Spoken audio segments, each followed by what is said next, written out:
మీ దగ్గరలో ఉన్న శివాలయానికి వెళ్ళి నేను చెప్పిన మంత్రాన్ని ఖచ్చితంగా వినండి. వీలైతే నేర్చుకుని ఆ రోజు మీ దగ్గరలో ఉన్న శివాలయంలో కానీ మీ ఇంట్లో కానీ ఆ మంత్రాన్ని చదవండి. ఖచ్చితంగా మీకు శివునికి రుద్రాభిషేకం చేసిన ఫలితం అనేది మీకు వస్తుంది.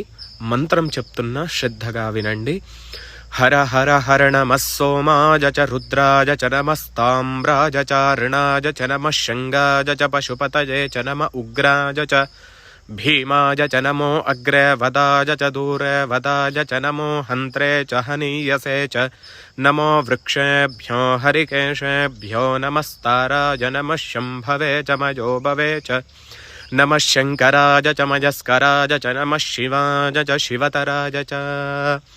ఈ మంత్రాన్ని ఖచ్చితంగా ప్రతి ఒక్కరూ కూడా వినండి.